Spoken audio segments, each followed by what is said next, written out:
আমি গণমাধ্যমের সমস্ত সাংবাদিক ভাইরা এবং এখানে জনগণ যারা আছেন সবাইকে এই ষড়যন্ত্র সম্পর্কে সতর্ক থাকার কথা বলছেন।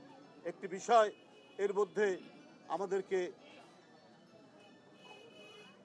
উদ্বেগ এবং আশঙ্কা তৈরি করেছে। ভারতের প্রতিরক্ষা মন্ত্রী রাজনাথ সিং তিনি ভারতের সেনাবাহিনীর কমান্ডারদের সাথে তিনি বৈঠক করেছেন। বৈঠকে তিনি সেনাবাহিনীকে প্রস্তুত থাকতে বলেছেন শান্তির জন্য। এখানে কি কথা বলেছেন?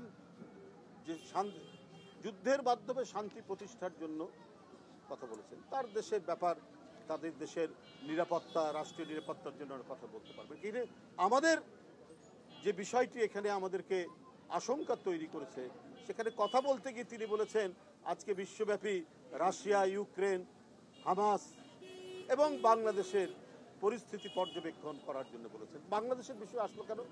বাংলাদেশে আপনার শতাব্দীর ভিতরে পৃথিবী কাঁপানো একটি গণ আন্দোলন হয়েছে, সেটা ছাত্র জনতার নেতৃত্বে। আমাদের নিজের বিষয়, কারণ আমাদের উপর দানব চেপে বসে আমাদের রক্ত চুষে খাচ্ছে।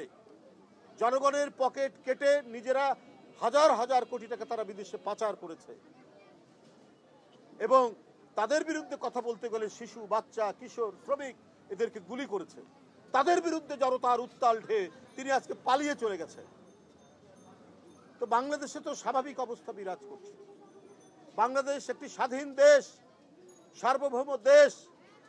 এইখানে ভারতের প্রতিরক্ষা মন্ত্রী আপনার ইউক্রেন, রাশিয়া বা ওখানে ইসরায়েল, হামাসের সাথে বাংলাদেশের এইখানে তুলনা করলেন কেন? এইসব বিষয়গুলি, এইসব বক্তব্যগুলি একটা বড় প্রশ্নের জন্ম দিচ্ছে মানুষের মনে। আসলে উদ্দেশ্যটা কি? এই জন্য আমি আবারও আপনাদের মাধ্যমে গোটা জাতির সামনে বলতে চাই, মোহাম্মদ সাগররা যে রক্ত দিয়েছে, এই রক্ত হচ্ছে দেশের স্বাধীনতা রক্ষার, এই রক্ত হচ্ছে দেশের সার্বভৌমত্ব রক্ষার, তাদের রক্ত হচ্ছে গণতন্ত্র পুনরুদ্ধারের। এই মহিমান্বিত আত্মদানকে আমরা কলঙ্কিত করতে দেব না।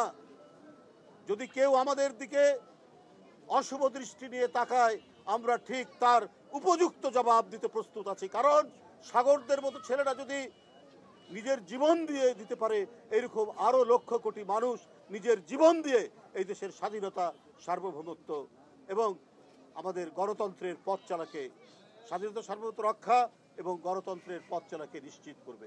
বিশ্বমানের থার্মিক্স রড, সালাম স্টিল থার্মিক্স, দেশের একমাত্র থার্মিক্স রড।